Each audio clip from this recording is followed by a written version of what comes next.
My name is Tiffany Huggins. I am a licensed practical nurse and I now do care management. I have been with Heartland almost 5 years. It'll be 5 years December 16th.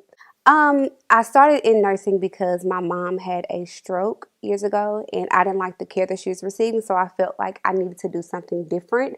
I started out in hairstyling and computer science. And I got tired of doing hair. I got tired of doing computers sitting behind a desk. So when she had her stroke, I wanted to take care of her because her nurses were trash. So I was like, let me be the change that they need to see so my mama can be taken care of. So that was my reason for going to nursing school. I love taking care of people. I have a huge heart. So of course, it's just the change that we see in healthcare over the years. It's changed a lot. But yes, the job has changed, but I don't do it for the money part. I actually care. I actually love what I do. I look different because I had weight loss surgery, and the procedure that I had was the the sleeve. Some people say the sleeve, but it's the vertical sleeve gastrectomy. VSG. It's a surgical procedure where they take part of my stomach and remove it from a football to a banana. Why did I have weight loss surgery? I've been overweight majority of my life, if not all of my life. I feel like I went from 6 pounds, 14 ounces to 262 pounds. Just like that. I've always struggled with my weight. Even as a kid, I was always a chunky kid. And just throughout life, I was up and down with my weight. I would go to the gym, do different diet plans. The most I would ever lose was 20 pounds. There was at one point I had lost like 40 pounds, but once I stopped taking that diet medication, I gained it all back. I initially wanted to lose weight because I just got tired of being overweight. Being the fact that I've struggled with my weight majority of my life, I wanted a change for me. And I've tried different things and I failed at it. So I needed something that hopefully I would not fail. And I knew having surgery would be a chance that I could not fail. But that's not always true. Well, I'm originally from Greenwood, Mississippi, which is in the South. And just being Southern based and Southern raised, like food is our life. We surround everything around food. If you having a birthday party, we're going to eat. If you just got married, we're going to eat. If your next door neighbor just got a new car, we're going to eat. So everything, every event you could think of was around food. So I made food my life. And I love eating. Even now, I still love eating. I love food. I'm a huge foodie. So just growing up, everything was like, you have to eat, eat, eat. And like even in the family, like you can't get up from the table without eating, without finishing your food. Or they're going to automatically, you ready to eat, you want something to eat. I just walked in the house, Grandma, I ain't hungry. Well, there's some chicken in there. Okay, Grandma, I'm going to get some chicken. So, I mean, food is everywhere. And even going to school, elementary school, I was chunky and kind of teased. In high school, I was teased the most because a lot of my friends were smaller. And I used to only hang around fat people to make myself feel a little bit smaller, people that was bigger than me. But it didn't work all the time. But kids are just mean and evil anyway. So if they were smaller, they always called me the fat girl or the cute fat girl. You cute to be a big girl. Really? But whatever. And just being teased, like I said, it kind of messes with your mental. And as I got older, I wanted to change that and kind of not be the cute fat girl. I'm going to still be cute, but I want to be a cute skinny bitch now. So I felt like everything that I was trying to do, I was not succeeding. I would go to the gym. I would try keto. I would try weight loss pills, spend thousands of dollars on Slim for Life, and 20 pounds. Nothing helped. So I felt like surgery was the best option for me. And most people feel like having surgery is the easy way out. But I'm here to tell you, it's not. Having surgery is one of the hardest things you could ever do. Mainly because you have to be so restricted on what you eat, how much of it you eat, and just going through life trying to figure out what can I eat today? How many calories am I burning today? Oh, should I really eat this cookie? Like you have to think about every single thing you do.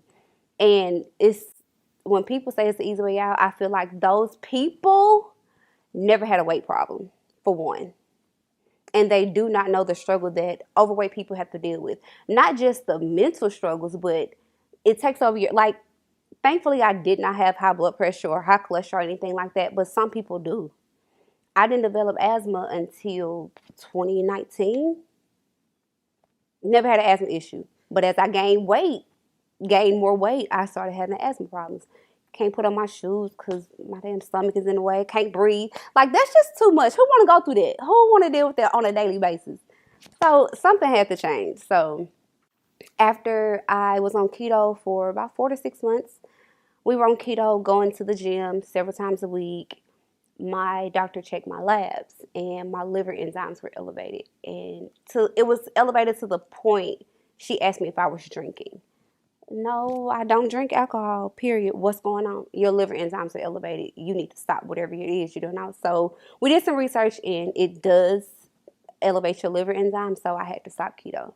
Keto diet is a very strict no carb or low carb diet. You take in more protein than anything. You can have, the fruits you can have is only berries mainly, and no starches, no rice, no potatoes, no breads. That's hard to do, but we did it. We can have all the cheese we want, and I love cheese, so we did it, but it was a struggle. And I enjoyed keto until my liver enzymes failed. And once they failed, my liver functions failed. And once that happened, I got discouraged. So one of our good friends, Trishelle Hurd, she introduced us to keto. She was doing keto, and she had lost a lot of weight, but she was also working out a lot. So we was like, okay, let's try what Trishelle did. Let's go to the gym every day. Let's start on keto. And so how we got started, my wife and I did a 10-day juice cleanse to kind of detox our body. It was a JJ's 10-day juice cleanse, and you just have smoothies 3 times a day, which was hard for 10 days. Nothing but smoothies. And then when you could eat after the cleanse, you mainly ate protein, eggs, pretty much whatever you want except carbs. No fried foods. It was a struggle. But we tried it and we did it. I actually did good on keto until my liver functions failed. I lost like 20 pounds. So any diet that I've tried, I've only would lose 20 pounds. That's just where my body stopped. Like, I couldn't go no, like, it's like my body would plateau whenever I would get to a certain weight. It would just stop. Like, no matter how hard I worked out, no matter how much I tried not to eat carbs, it would just stop at 20. I tried, what is it? Slim for Life. Slim for Life is a weight loss program where you spend hundreds and thousands of dollars on these pills to take 30 pills a day to lose weight, but I only lost 20 pounds, so they got all my money. I've tried Phentermine. Phentermine was good. It just made me so agitated and mean. Like, I was a bitch on Phentermine because it messes with, like, your heart. You have heart palpitations. It messes with your body. It's a Fen-Phan, back in the day, the drug, amphetamine, it's kind of like liquid crack that you would take to help lose weight. It's legal, unfortunately. It's very much legal. So I took that for several years off and on because you can only take it for so long off and on. And the most I've ever lost with the Phentermine was 40 pounds. And that was because I was walking every day, mainly not eating, but like 2 to 3 times a week. Because it will curb your appetite. You will forget to eat because you're not hungry. So the Phentermine will curb your appetite so you won't eat. That wasn't good for your body, not eating, because your body just stores the fat that you have and just use it as a reserve. And then I did Weight Watchers. Weight Watchers was okay if you had time to count the calories. And I ain't got time for that, but I count calories now. No, the Weight Watchers it's a weight loss program where you get so many points per your weight and height. So at the time, I would get 29 points a day. And you could only eat those 29 points. If you go over the 29 points, you're not going to lose weight. So I would try to stay crazy. It's a way to get your money. So I would try my best to stay within those 29 points for the day. And you can eat all the vegetables you want because they're free. All the condiments are free. But like chicken is like 2-3 points. Potatoes like a 5 point. You can eat what you want, but you just kind of have to eat within your points to lose weight. Did it work? No, not so much. I felt like incorporating exercise with the weight loss would help kind of speed up the process. But I don't know if I was working out the right way. But I've had so far 4 personal trainers, and they were great trainers. Like I had one who was out of state, and I used to be scared of her. She didn't live in Kansas City, but I was scared of her because I knew I had to do stuff. And I would do burpees, and I did good. I lost like 20 pounds. But that's it, that magic number, 20 pounds. And then when I got with Trishelle, we would go to the gym, do cardio, do sit-ups and all of this, but nothing really helped because my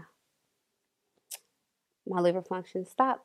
During keto time, we would go to the gym maybe 3-4 times a week, faithfully, because she was going with us and all of that. When I was working out with the other trainer who lived out of state, she would just call me. I had to do like 50 burpees a day and like mountain climbers, and I had to record these things every day and send them to her.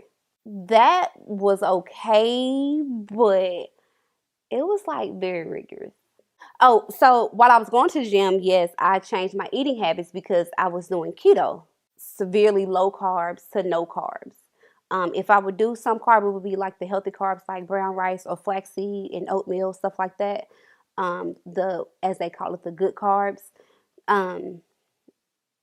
So I was trying to do all of that at the same time. My eating habits were bad because we would have cheat days, and maybe my cheat days was like cheat multiple days or cheat weeks, or my birthday was coming up, I'm finna eat this pie. But I mean, I struggle with sweets, so I love sweets, and I love savory food. So I feel like when I eat food and I have something sweet, I need something salty behind it, or vice versa. So that was always my problem. I high key feel like I had a food addiction. And I still feel like I have somewhat of a food addiction. What made me say, forget the diets and the gym, I'm going to have surgery. I had been thinking about surgery for a long time, even before I had surgery. I was thinking about having surgery, but I couldn't afford it. Like, my insurance did not cover it. And then when I met my wife and we got together, I got on her insurance. She got the good insurance. And I was like, ooh, so I can have surgery then. But she was totally against it. Like, no, you can do it on your own. No, I've tried on my own. So everything that I've tried, I failed at. So something else has to give. And one day it just clicked for me, like, you know what? You have to do this for you. It's okay to be selfish. And I was just like, I did my research because I know I had to come with the goods and the research. But it also helped that I had a couple people on my side who agreed that I've struggled for so long with my weight. Like, it's not like I was skinny and got big. Like, 6 pounds, 14 ounces, 262. Like, here. So the fact that I had somebody on my side who supported me in that situation and who was also close to my wife, she was like, I mean, you should just let her do it. Like, this is what she want to do. Like, she's tired of being this way. And she was just like, I don't agree with it. My name is Tyff Huggins, and Tyff and I have been married for 5 years. I'm Candace Byers. Tyff is my best friend. I was scared of surgery, period. That type of surgery, I was just nervous.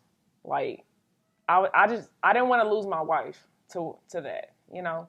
And it was hard for me to hear my wife say she does not want me to have surgery. She does not agree with me having surgery, but I support you. Like, that doesn't go together with me. Like, you can't tell me, I don't want you to have it, but I'm going to support you. Like, mentally, it doesn't compute. But I was just like, this is my time. I'm tired of looking this way.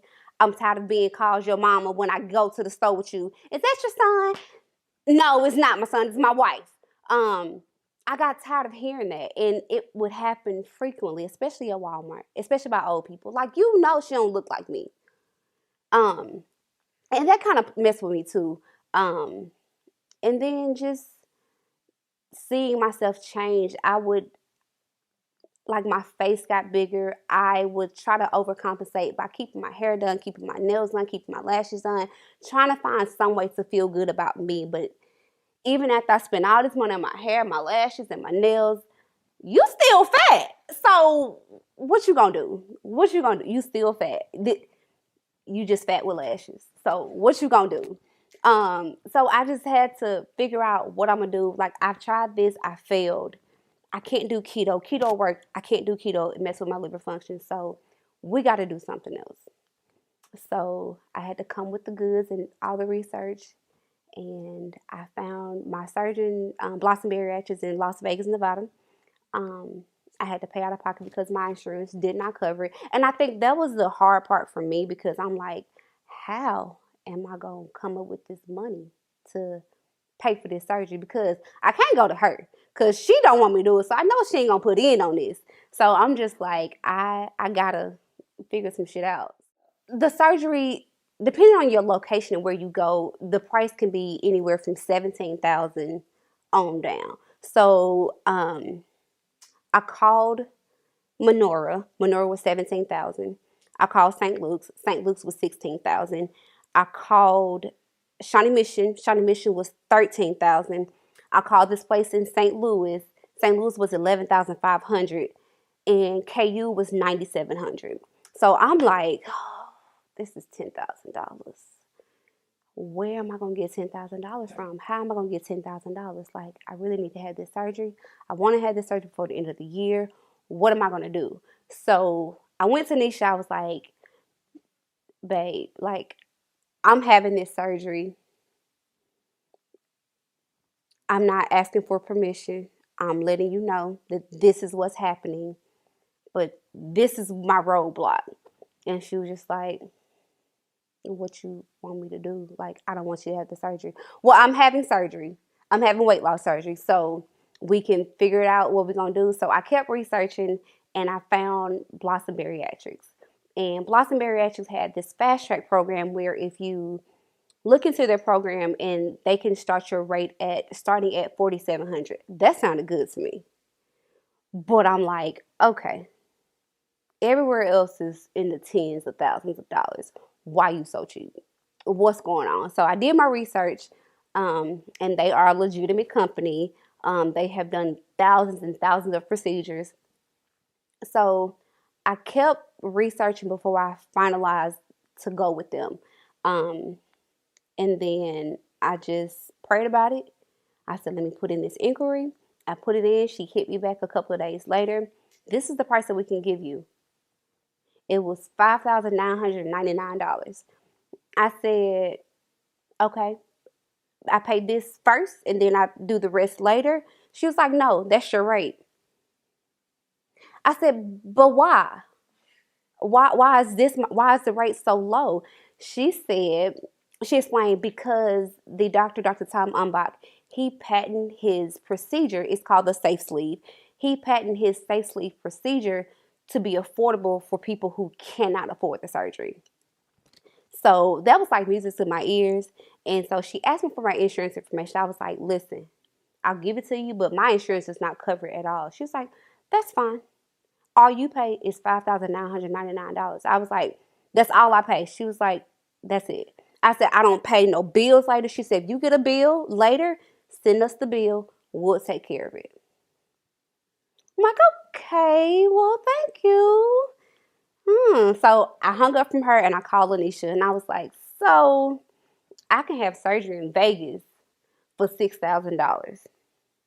I said, but with this $6,000 includes ground transportation to and from the airport, plus a 5-night hotel stay at the Hyatt with an in-room nurse for 2 days. And I'm just like, that just don't sound right to me.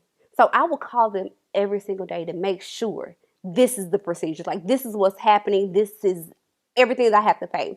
Because I'm OCD, because you're not going to get me. You're not going to get my $6,000. And then after I come to have surgery, I got to pay some more. So I was just like, So after I talked to them and they were like, ma'am, this is your price. This is all you pay. You don't pay anything more. I'm like, okay. So I talked to Lanisha and I was like, so this is what we're doing. She, of course, rolled her eyes. She was just like, do whatever. Okay. I'm having surgery and this is my date. So the date they gave me was November 13th, which is today. I am a year out of surgery. This is why we're doing all of this. I'm a year out of surgery, and so I started making my payments. I had the $6,000 like at one time, but I just can't mentally give you $6,000 at one time. So I would call and make several payments a day just to know I can't give you $6,000. She was like, you know, you already made a payment. I do know. Just take my money. You can't get all of it at one time. You got to help me out. And she was just like, okay, Miss Tiffany, this is your confirmation code. So I would pay all my money. And she was like, your final balance have to be done at least 2 weeks before your surgery date. I got my surgery date in July to have surgery in November. I think I finished paying for my surgery in August. How I did it, I don't know. Like, BPU was still paid. Thank the Lord. Nothing got repossessed. But I was determined because I needed a change. I needed something else.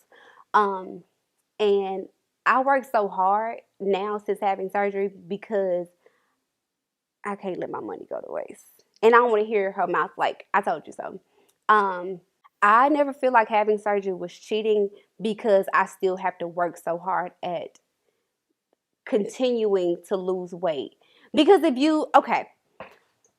a great question because a lot of people in this world who's never had a weight problem feel like having weight loss surgery is cheating simply because they say I took the easy way out because I'm just going to go to sleep and wake up and lose weight. That's not the case. That's not the case at all because you have to constantly eat the right foods. You have to be intentional about what you eat.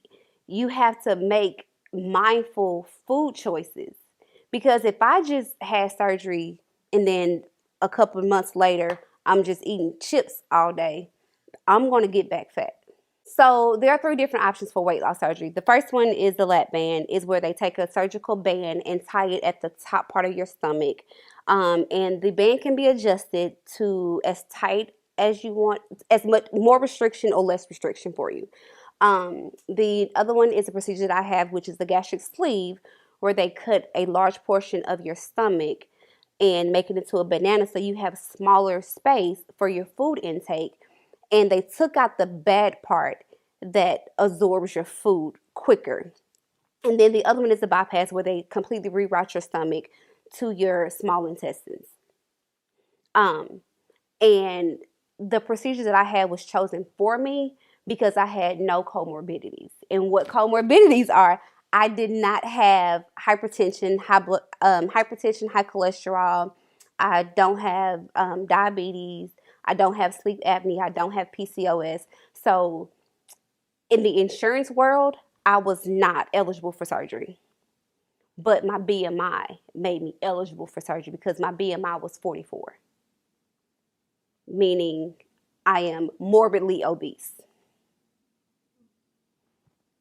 So, being that I had no other previous health conditions, the sleeve was a better route for me, according to my provider. He thought that was a better route for me because I did not have a lot of weight to lose. But the bypass, I would have lost weight quicker and have more complications because I wasn't over 300 pounds.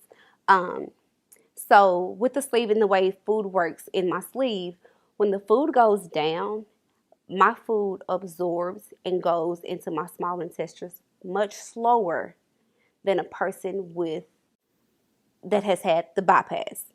Their food absorbs in 40 minutes. So with my food absorbing slower, my body has more time to take over bad foods. So if you're putting bad foods in, it's not going to help me lose weight.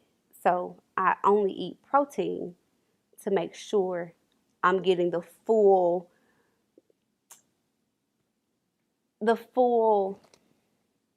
you know that word I'm looking for, the best success out of my sleeve. Um, and the reason why I say it's not cheating because I have went down a slippery slope before, recently actually. I was eating because I feel like I got the bad end of the stick because most people who eat sweet stuff or chips or cookies or candy, they get sick. I didn't get sick whenever I ate carbs. Most people get sick eating carbs because your body is absorbing them faster with the carbs because if you eat protein, it's going to absorb slower and goes where it needs to go. Carbs, like you eating bread, sugars, breads and candies and stuff like that, it turns into sugar, which is not good for your body, which causes you to gain weight and not lose weight. So, um, so with that being said, I mainly eat protein. But at one point I did get down a slippery slope and I was addicted to Jolly Ranchers. So because I have a food addiction, I have to be mindful about what I eat. I have to make better food choices. So when I was eating Jolly Ranchers, in my mind, I feel like if I'm chewing it or sucking it, it's not getting into my pouch. Not thinking, dummy, the sugar is getting to your bloodstream, so you're not going to lose weight. So I was stalling throughout my weight loss. I started stalling. I was stuck at 170 for at least 2-3 months. And I was trying my best, like, what am I doing wrong? And so I had to reach out to a nutritionist because I felt like I was making bad food choices and not being mindful about what I'm eating. I would sit at my desk because some days I have slow days. I would sit at my desk and just eat because I can. And I wasn't eating good foods. I was eating chips. I was eating candy. And my weight loss started stalling. So I feel like the myth that people think because they see my 600-pound life on TV, they feel like I have surgery today and tomorrow I'm going to be skinny. I wish it happened like that, but absolutely not. And people who weigh 3, 4, 5, and 600 pounds, they will lose weight quicker than me, simply because if they're used to taking in 5,000 and 6,000 calories a day, now that they're only taking in maybe 600 calories per meal, you're going to lose weight quicker. Because your body is now in shock. You're not eating those 6,000 calories at a meal that you were eating before. So that's how you will lose weight quick. But if I'm not making the best food choices for my sleeve, I'm not going to lose weight as quick as I should. So again, I was getting into bad eating habits and not mindful about what I'm eating because I'm bored. I'm just going to eat these Jolly Ranchers. I'm going to eat these Cheetos Puffs because they're right there. And what I say about mindful eating and why weight loss surgery is not easy for people, because you have to plan your day. You have to plan what you're going to eat and how you're going to eat. So I know since I've been going back to my nutritionist and seeing her and making better food choices. So like if I'm craving sweets or whatever, should I eat a Jolly Rancher that's 70 calories, 32 grams of sugar? Or should I just eat this apple that's much healthier for me? True, it does turn into sugar, but I'm making a better food choice and eat this candy that I'm going to get more substance from this apple than I will this piece of candy. Or instead of eating chips, I can eat granola, I can eat beef jerky, deli meat, and my favorite food, chicken. I would eat chicken 17 different ways. That's my go-to. So chicken is keeping me alive because I'll eat chicken 7 days a week, 55 times because it's easy for me to eat. There are a lot of foods that I cannot eat. It doesn't digest well. Ground beef is one of them. A lot of people have issues with pork. Pork gives me a severe headache. No matter how small amount I have, how much of it I have, I'll have a severe headache. So I try to stay away from pork. Sometimes it doesn't happen. But you just got to find what works best for you. So I mainly eat protein first. And if I have room for vegetables, I'll eat it. If I don't, I won't eat it. I'll just eat meat. Pre-op diet is what your doctors, they put you on a strict pre-op diet to, one, prepare you for surgery and also shrink your liver. The reason, some people call it the liver shrinking diet, because your liver needs to be smaller and out of the way to prevent complications, because if they nick your liver, it could cause other issues and all of this. So they want you to shrink your liver as much as you can. Especially if you are super overweight, you have a fatty liver, they put you on a pre-op diet so that you can shrink your liver as much as possible before surgery. My pre-op diet, I feel like it was hard for me, but easy for some people. My pre-op diet consisted of 2 protein shakes and 1 healthy meal a day. With this healthy meal, I could not have any carbs, no rices, no breads, no pastas, no sweets, none of that. Just a healthy meal, 1 healthy meal a day. I could split it up if I needed to, if I wanted to eat part of it for lunch and the rest of it for dinner, but I still needed to have 2 protein shakes a day. And I had to do that for 2 weeks. And after the 2 weeks, after my 2-week pre-op diet, I go to have surgery. And after the surgery, I had to continue on straight liquids, clear liquids mainly. And that was the hard part for me. That's when I put my closest family and friends to the point to where they wanted to pull their hair out, because I will admit I am a bad patient. Nurses are. I am the worst patient. It was hard for me to drink. It was hard for me to, nothing tasted good. Like my taste buds changed instantly because I'm used to these protein shakes that I'm drinking. And I spent $150 on protein shakes to have throughout my surgery or right after I had my surgery, but they were disgusting. They were good before, but they were so bad, so I couldn't drink those. I couldn't drink water because drinking water, I felt like it was just sitting in the middle of my throat, so it couldn't go down. And I ended up getting dehydrated several times, going back and forth to the emergency room. I was just bad. I couldn't take my vitamins.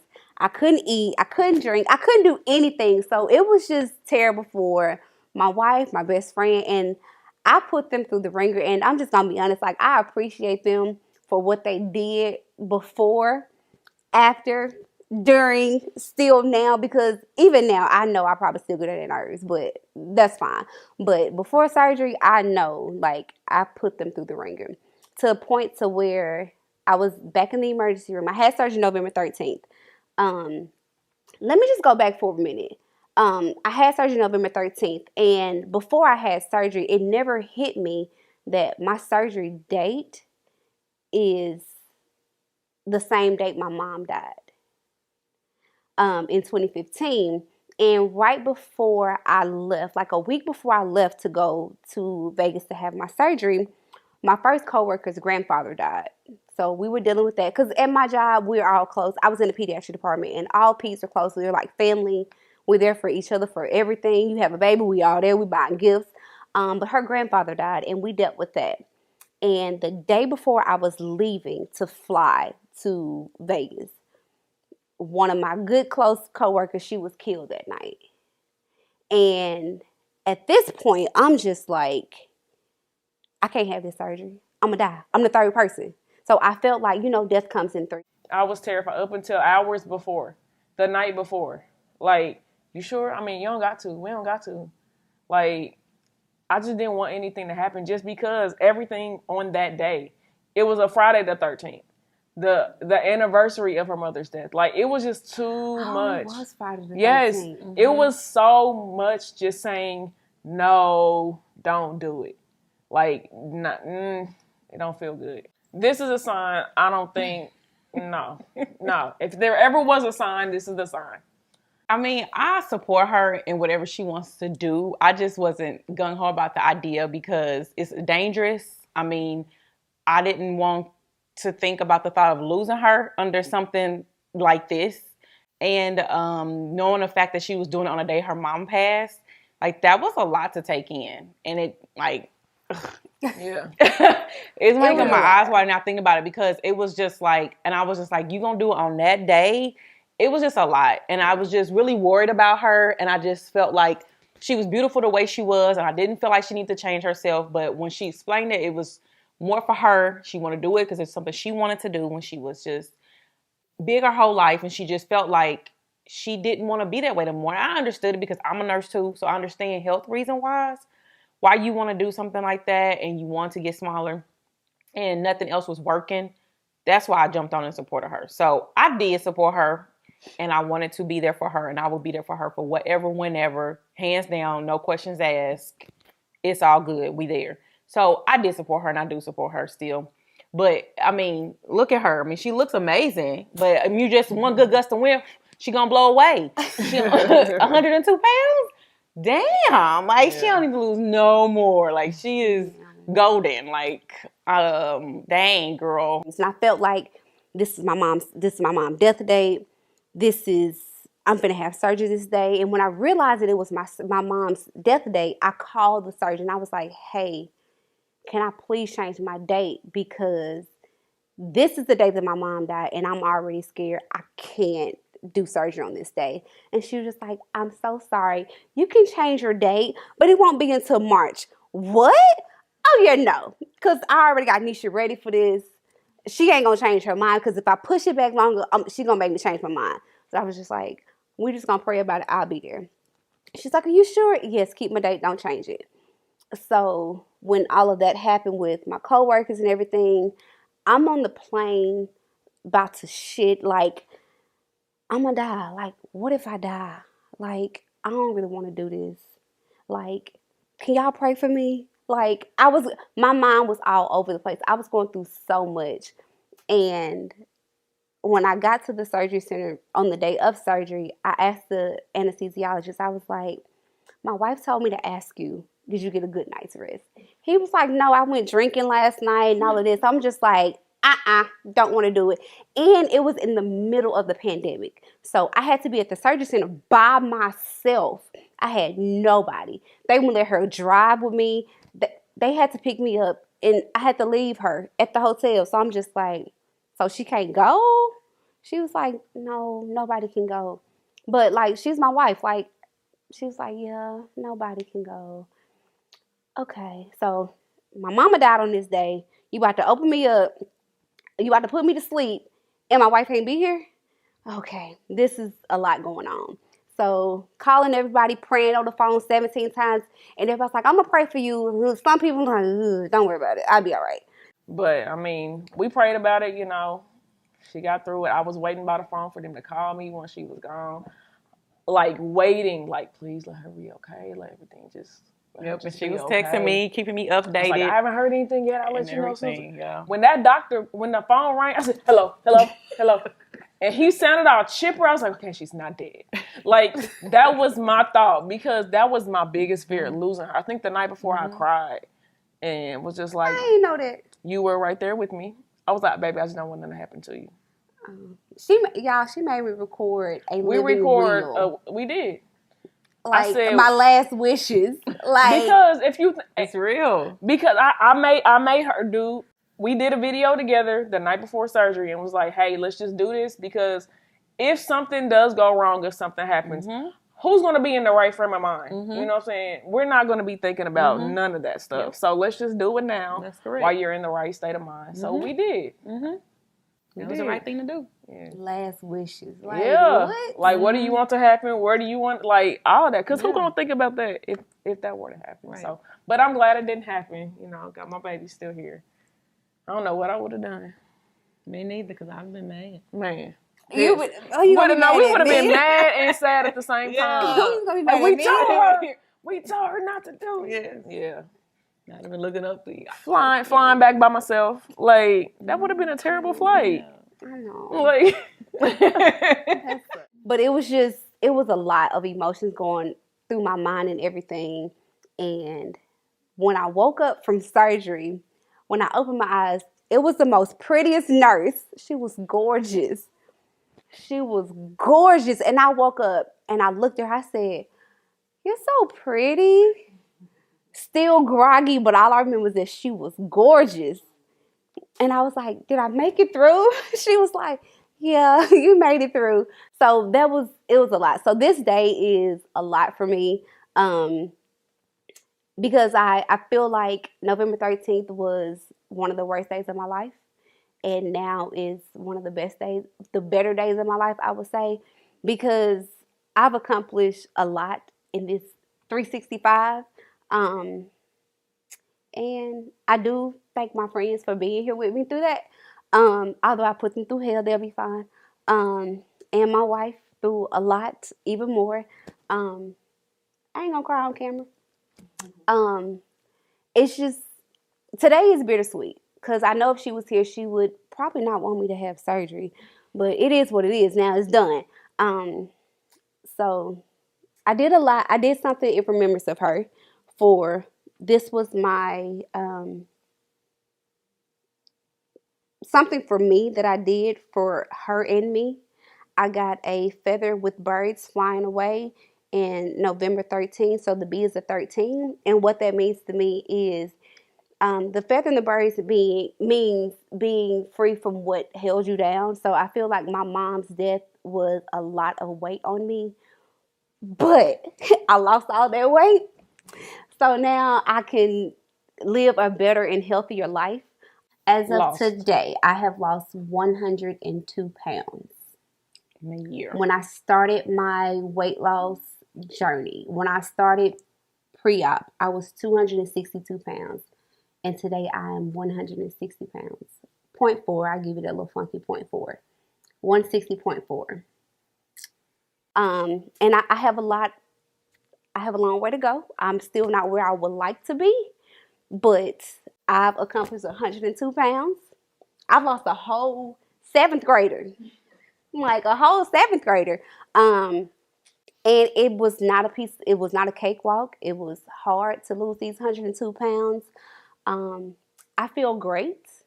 I feel a whole lot better. I feel like I look better. My confidence is like through the roof. And I've always been to me, on the outside, I felt like I've always been a confident person to other people who didn't know me. But I was battling with a lot on the inside. Um, and it would bother me. Like I would hate going places. Like I was a complete homebody before I lost weight. I'm still a homebody, but I go outside sometimes. But I just it was it was a struggle, but I made it. So yeah. And I wanted to do this because I feel like I have accomplished a lot. Um, a lot of people don't make it. A lot of people don't get to their goal. Um, a lot of people don't lose 100 pounds because everybody don't succeed at this surgery. But I was determined to make this work for me by any means necessary. If I got to eat chicken every day, I'm going to eat chicken every day. But I have to do this for me and be mindful about what I eat and what I put in my body.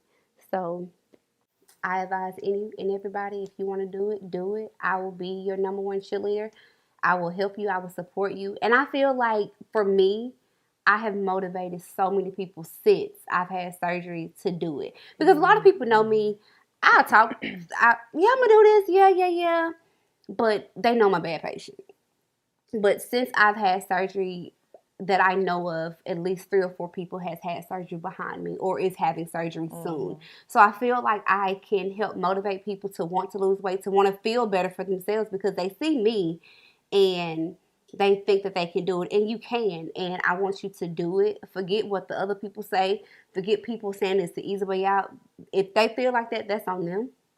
But take your way, however you want to take it, and do what you gotta do. I will be here to help you and support you. I will do pre-op with you again. As much as I hate it, I will help you through whatever you need to do. When you want to talk yourself off the ledge of eating this cookie or cake, you don't really need that, friend. Put the cookie down.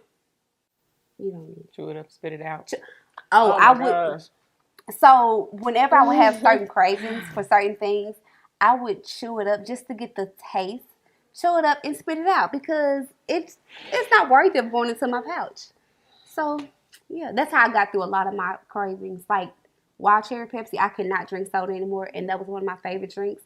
I would put it in my mouth and swish it around and spit it out, and I'm fine for the longest. Got her little fix. Yeah, I got my fix, and that's it. Whatever works. the best advice I can give anybody who want to have surgery, do it. If you're doing it for you, if you're doing it for the right reasons, do it. But you have to stay on the grind. You have to continue to work at it, because one slip up can slide you down a whole slippery slope that you don't want to go. And it's hard to come back from it.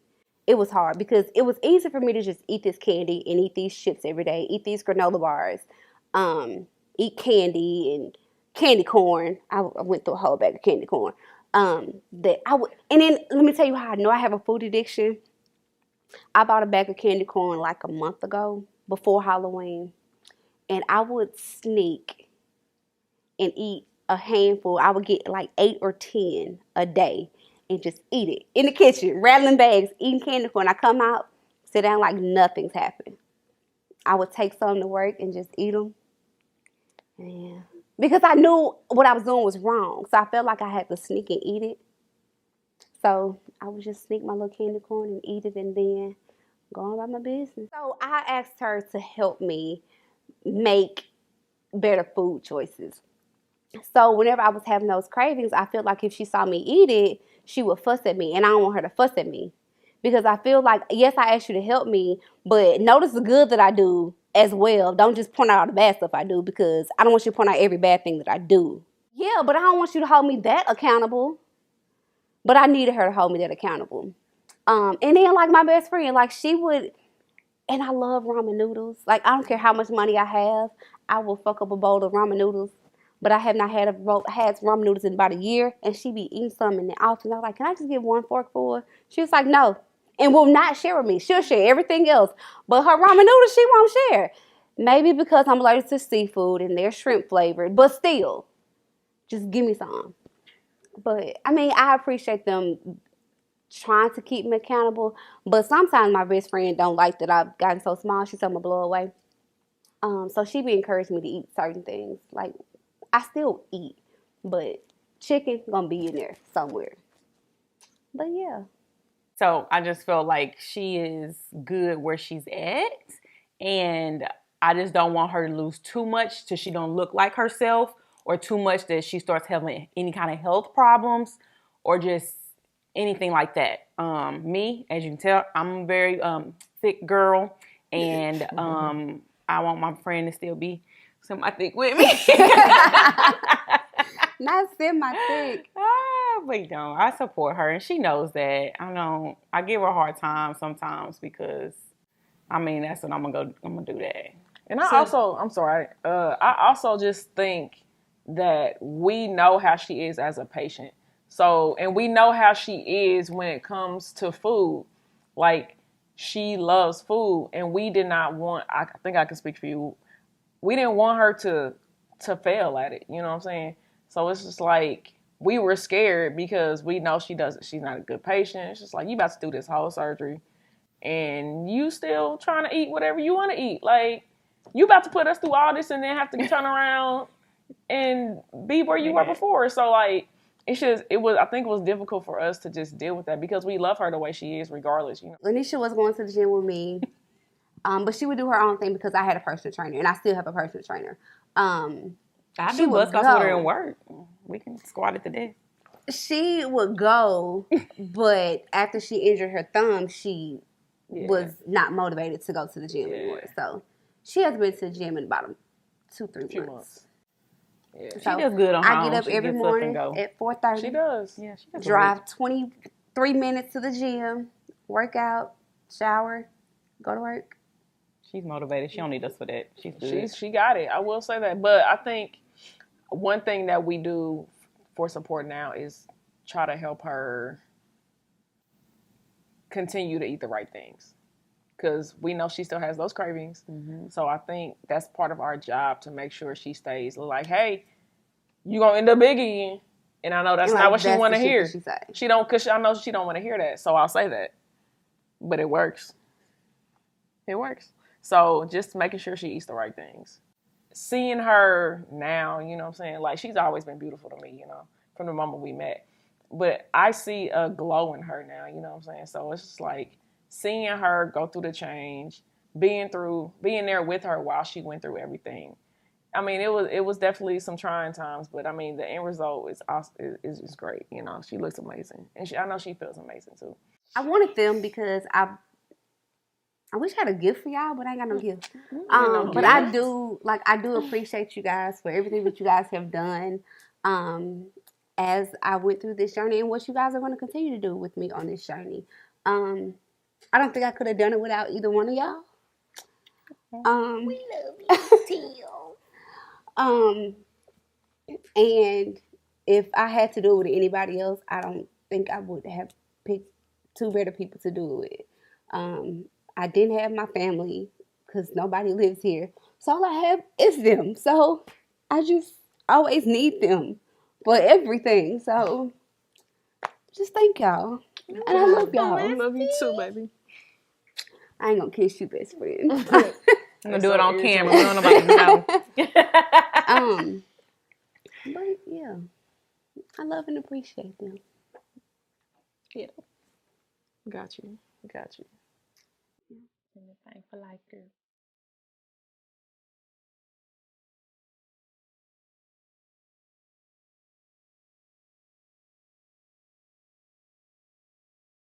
So I just feel like if you follow me on Facebook, you're here with my journey. I appreciate all of you guys as well who have been there, who have supported me, said the congratulations, all of that. I thank you guys for that because I do need that. And sometimes I feed out there because y'all be feeding my ego when I post these pictures of me.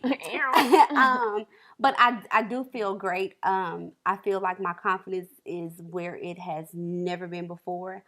I love me now. There are parts of my body that I didn't know that I had that I love now. My collarbone, I knew you was gonna say that.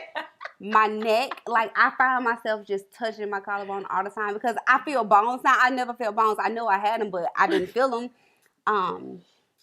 It's just there are parts of me that I'm learning to love more because I didn't see them for 38 years. So now that I can see and feel them, come on now.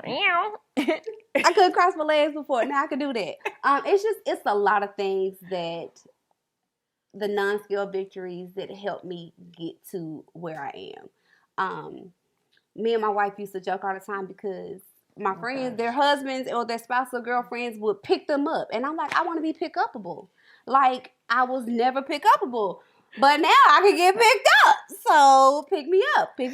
And that's one of the funniest non-scale victories I've had. But I've had a lot. And the people who have supported me, I thank you guys. I probably would not be here where I am without you guys. So if you see me on the street with some ice cream, mind your business. I deserve this ice cream. So yeah, 102. 102.